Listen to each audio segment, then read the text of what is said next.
जय हिंद साथियों। कैसे हैं आप सभी लोग। उम्मीद करता हूं कि आप सभी लोग बहुत ही अच्छे होंगे और आप लोग अपने अपने सेंटर की ओर बढ़ चुके होंगे, क्योंकि आपका जो एग्ज़ाम है कल बहुत ही इम्पोर्टेंट रहने वाला है। यही एग्ज़ाम आपके आगे की दिशा तय करेगी, क्योंकि इसमें जो कोई पास होगा वही इसके मेंस के लिए क्वालिफाई करेगा आर ओ या आर ओ प्रीलिम्स 2025 में। आज का सेशन का हमारा मकसद बिल्कुल भी नहीं है, आज का सेशन पढ़ाने का बिल्कुल भी नहीं है। बस ये मैं चाहता था कि आप लोग जो अभी थोड़ी बहुत तनाव से गुजर रहे होंगे, मैं उसे थोड़ा-सा कम करने के लिए कोशिश कर सकूँ। तनाव मैं इसलिए कह रहा हूँ कि एग्ज़ाम का क्षण है। आप लोगों ने रामायण में देखा ही होगा, यही रात अंतिम, यही रात भारी। तो मुझे लग रहा है कि आप लोग इसी दशा से गुजर रहे होंगे। तो मैंने सोचा क्यों ना आप लोगों के तनाव थोड़ा-सा शेयर कर लूँ। आप लोग सेशन के अंत तक बने रहिएगा, क्योंकि इसी तनाव को हैंडल करने, मैनेज करने से संबंधित आज का सेशन है। आप लोग यदि इस सेशन को अंत तक देखेंगे तो हो सकता है ये सेशन आपके लिए बेनिफिशियल हो। आप लोग अपना जो है कल 100% अपना एफर्ट्स अपने एग्ज़ाम में लगा सकें। तनाव मैंने शब्द इसका इसलिए प्रयोग किया था कि जब भी एग्ज़ाम किसी महत्वपूर्ण आप युद्ध की तैयारी में रहते हो, तो उसके एक रात पहले ऐसा लगने लगता है कि पता ना हमारी तैयारी पूरी है या फिर कोई छूट गई है हमारे दम से। सिलेबस का कोई ऐसा हिस्सा जो हमने छोड़ दिया है या फिर किसी भी वजह से छूट गया है, तो सेल्फ डाउट होने लगता है कि क्या हमसे ये से हो पाएगा, नहीं हो पाएगा। उन लोगों का क्या, हमारे जो बगल में बैठता था, वो काफ़ी ब्रिलियंट था, इतने घंटे लाइब्रेरी में पढ़ता था, काफ़ी वो ब्रिलियंट है, इससे पहले भी मेंस दिया हुआ है, ये एग्ज़ाम क्लियर किया हुआ है। तो इस तरह से सेल्फ डाउट होने लगता है कई बार। तो मैं तो ये कहूँगा कि देखिए, परीक्षा से हर रात पहले यदि आपके साथ ऐसा हो रहा है, तो आप जो है नॉर्मल स्टूडेंट हैं, क्योंकि ऐसा सबके साथ होता है। तो इसके लिए बिल्कुल भी सोचना नहीं है, बिल्कुल भी घबराना नहीं है और ना ही तनाव में जीना है कि हमारे साथ ऐसा क्यों हो गया है। ये एक ऐसी बात है जो दुनिया के हर किसी स्टूडेंट को, हर किसी योद्धा को होता है। जब वो रणभूमि में उतरने जाता है, तब उन्हें लगता है, सेल्फ डाउट होने लगता है कि हमने जो तैयारी की, क्या वो पर्याप्त है इस सफलता के लिए, नहीं है। तो इस तरह की होने लगती है। तो आप लोग बिल्कुल भी ना कीजिए। देखिए, ये तैयारी वाली जो चीज़ है, हर किसी के मन में तो होती रहती है कि क्या मेरी तैयारी पूरी है। तो दरअसल आप अपने से साथ-साथ दुनिया के किसी भी स्टूडेंट से पूछिए कि जब वो एग्ज़ाम देने के लिए जा रहा है, तो एक बार उससे पूछिएगा कि क्या आपकी तैयारी पूरी है?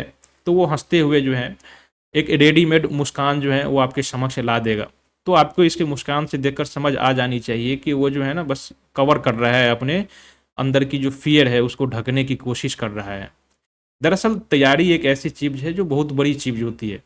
कोई नहीं कह सकता कि मैं आज 100% तैयार हूँ एग्ज़ाम के लिए।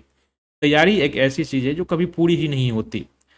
बस ये है, थोड़ा-सा लक, थोड़ा-सा मेहनत, सब कुछ होता है और एग्ज़ाम में एक बेहतर स्ट्रैटेजी, बिना स्ट्रैटेजी के एग्ज़ाम कोई भी क्लियर नहीं हो सकता। तो यही सब होती है जो सफलता तय करती है। एग्ज़ाम कोई भी हो, आप लोगों को कई बार लगा लगा होगा कि कई बार कुछ ऐसे स्टूडेंट सेलेक्ट हो जाते हैं जिसको देखने से आपको लगता होगा, अरे ये तो पढ़ ही नहीं रहा था।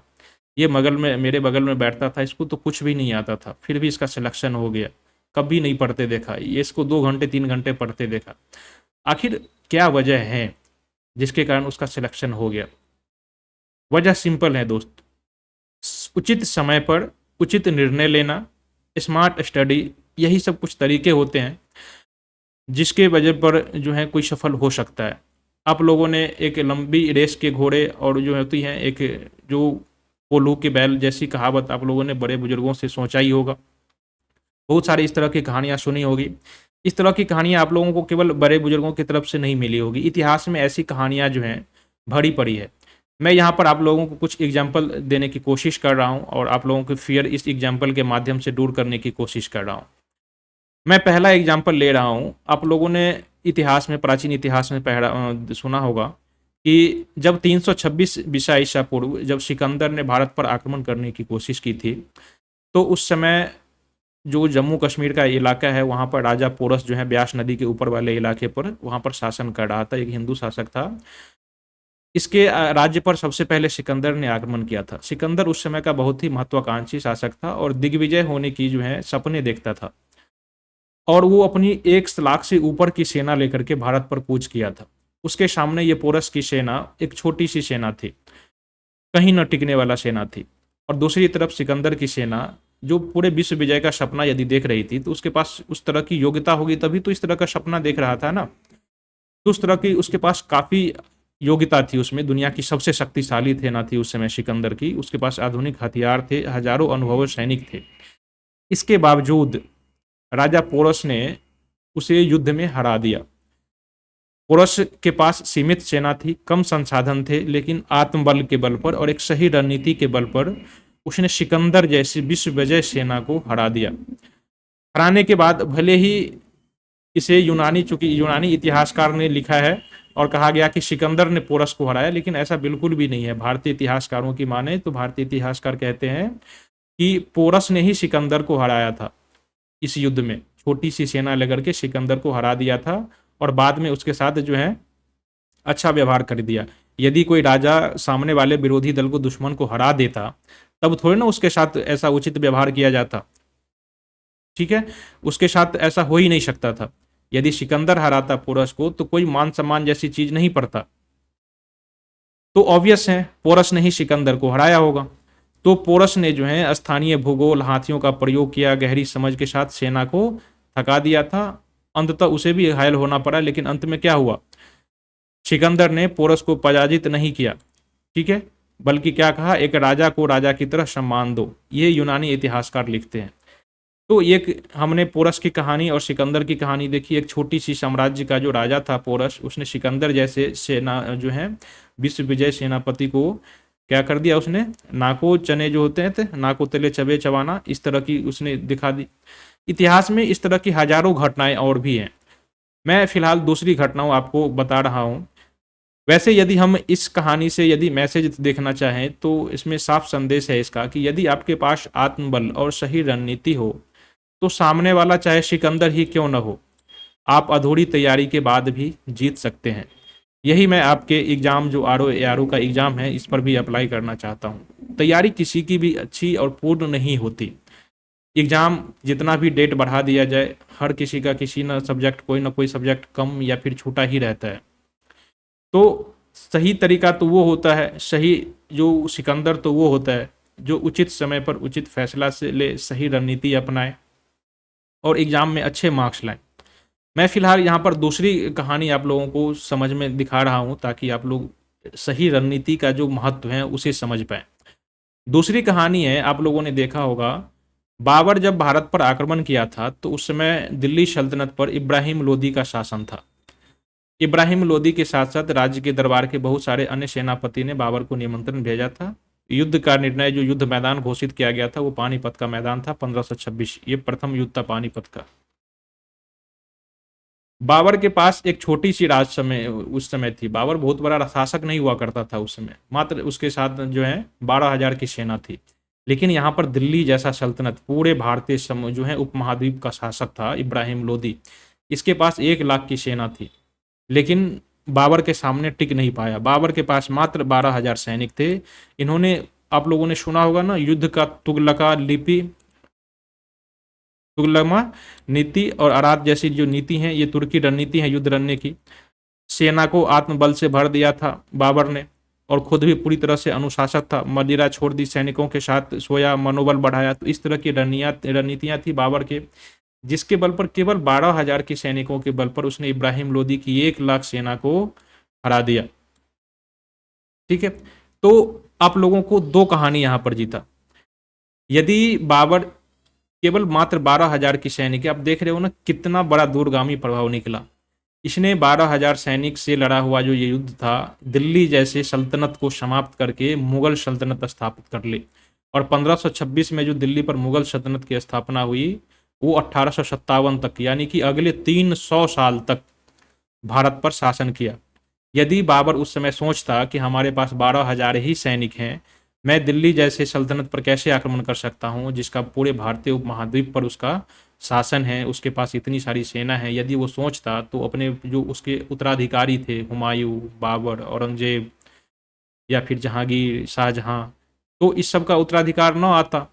इसके जो पूर्वज थे, इसके जो पौत्र और पुत्र थे, ये सब शासन नहीं कर पाता। भारत में जो इतनी स्थापत्य कलाएं का निर्माण हुआ, ये सब नहीं हो पाता। तो कुल मिला के इस कहानी से भी निष्कर्ष यही निकलना आता है दोस्त, जीतने के लिए जरूरी नहीं कि आपके पास सब कुछ हो, बस सही समय पर सही रणनीति और विश्वास होना चाहिए। कम पढ़ाई नहीं हार है, हार है डर जाना। ठीक है, तो मैं यही कहना चाहूँगा कि यदि आपको लगता है कि कुछ छूट गया है, तो जानिए कि यही हाल बाकी सभी का है। यही सब अंतिम प्रेरणा है जिसको आपको मानना चाहिए। सब कुछ पढ़ना ज़रूरी नहीं होता, बशर्ते कि कुछ चीज़ें जो होती है उस पर पकड़ बनाए रखना और उसे एग्ज़ाम में अपने 100% एफर्ट्स लगाना जो है, ये ज़रूरी होता है। बस आपको करना क्या है, मन को शांत बनाए रखना है और हो सके तो सुबह तक अपना रिफ्रेश होकर के अपनी आत्म संयम के साथ परीक्षा दें, शांति से परीक्षा दें, डरे नहीं, बिल्कुल शांति और सही रणनीति अपनाएं। एग्ज़ाम में कुछ पैटर्न बताए गए हैं, कुछ रणनीति बताए गए हैं, जैसे कि आप लोग एग्ज़ाम में पहले तो उन क्वेश्चन को सॉल्व करें जिस पर आपको 100% कॉन्फिडेंट है कि ये हमसे बन ही जाएगा और हमें ये आता है। उसके पास उस पर प्रयास करने की कोशिश करें जिसे आप एलिमिनेटेड जिसे कहते हैं। 4 में से कम आप जो हैं 1 या 2 ऑप्शन को एलिमिनेट करने की कोशिश करें। यदि आपने एक ऑप्शन को एलिमिनेट कर दिया अपने ज्ञान के आधार पर, अपने पढ़े लिखे हुए ऑप्शन के आधार पर, तो कम से कम 3 में से कोई एक ऑप्शन सही होगा, तो आपकी सफलता के चांसेस सीधे 33% हो गए ऑप्शन सही होने के। यदि आपने उसमें से 2 ऑप्शन हटा दिए, तब भी आपको 50-50 का ऑप्शन मिलेगा। सफलता जो यानी कि ऑप्शन सही होने के सवाल के जो परसेंटेज है, वो थोड़े से और बढ़ जाएँगे। ठीक है? तो इस तरह से कुछ स्ट्रैटेजी वगैरह हैं। एग्ज़ाम में शुरू करने से पहले आप क्वेश्चन को देखें, कहाँ से शुरू किया जाए। कई बार एग्ज़ाम के सेट भी डिसाइड करता है। 4 सेट 5 सेट अक्सर होते हैं एग्ज़ाम में। किसी स्टूडेंट को शुरू में ही सबसे पहले जो टफ वाले क्वेश्चन हैं, क्वेश्चन की अरेंजमेंट ही ऐसी होती है कि शुरुआत में ही टफ क्वेश्चन डाल दिए जाते हैं ताकि छात्रों का मनोबल नीचे गिर जाए और उसी में उलझ कर रह जाए और आगे के क्वेश्चन अटेम्प्ट ना कर पाए। कई आपको स्टूडेंट ऐसे मिल जाएँगे जो शुरू के 50 क्वेश्चन बनाते-बनाते उसका टाइम पूरा हो जाता है और आगे आगे के जो क्वेश्चन है उसको वो छू ही नहीं पाता। तो ऐसा बिल्कुल भी नहीं करना है। अपने पूरे समय को, पूरे टाइम को बढ़िया से सदुपयोग करना है।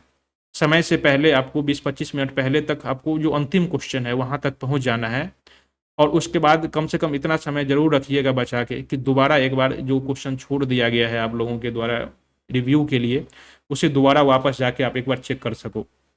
एक ही बार में पूरा टाइम लैप्स नहीं करना। तो इस तरह की स्ट्रैटेजी अपनाइएगा एग्ज़ाम में जब आप लोगों के पास समय होता है 1 घंटे का, क्योंकि समय पहले ही वहाँ पर एग्ज़ाम हॉल में एंट्री दे दिया जाता है, तो वहाँ पर स्ट्रैटेजी अपनाइए कि हमें क्या करना चाहिए एग्ज़ाम हॉल के भीतर, कितना समय में बनाना चाहिए और कितनी फ़ास्ट बनाना चाहिए। यदि शुरुआत में क्वेश्चन टफ लगने लगे तो घबराना बिल्कुल भी नहीं है, क्योंकि आगे क्वेश्चन आसान आने वाला है। संभव हो तो आप उसे 10 क्वेश्चन को छोड़ ही दीजिए और आगे 10 के बाद जो क्वेश्चन है वहाँ से शुरू कीजिए। और नहीं हो सके तो 10 में से जो कठिन-कठिन शुरुआत के जो क्वेश्चन हैं, आप उसे जो है इग्नोर करते चले और आगे बढ़ते चले। ये सब सही तरीके होते हैं। कुछ स्टूडेंट ऐसे होते हैं जो शुरू के क्वेश्चन उसे आसान मिल जाए और लास्ट के क्वेश्चन उसे कठिन मिलने लगे। खासकर जिसका सेट सी और डी मिले, उस तरह में उस क्वेश्चन सेट में इस तरह की समस्या आपको देखने की मिलेगी कि शुरुआत में क्वेश्चन आसान मिलेंगे और आखिरी के क्वेश्चन आपको कठिन मिलने लगेंगे। तो बिल्कुल भी नहीं घबराना है, एग्ज़ाम के लास्ट समय में फ्रस्ट्रेट बिल्कुल भी नहीं होना है। बिल्कुल भी फ्रस्ट्रेट नहीं होना है, धैर्य बना के रखिए, क्योंकि क्वेश्चन का जो सेट होता है, वो सबके लिए समान होता है और एक लॉजिक के साथ, साइंटिफिक वे के साथ अरेंज किया हुआ होता है। आपके साथ लगातार सारे क्वेश्चन टफ नहीं हो सकता, ना ही सारे क्वेश्चन आसान नहीं होंगे। यदि शुरुआत में टफ आ रहे हैं तो आगे आसान आने वाले हैं, और यदि शुरू में ही आपके साथ आसान क्वेश्चन आ रहे हैं तो आपको तैयार रहना चाहिए कि आगे आने वाले समय में टफ क्वेश्चन मिलेंगे। लास्ट के जब आप क्वेश्चन में जाएंगे, जैसे जैसे पेपर अंत होते जाएगा तो आपका टफ क्वेश्चन मिलने वाला है।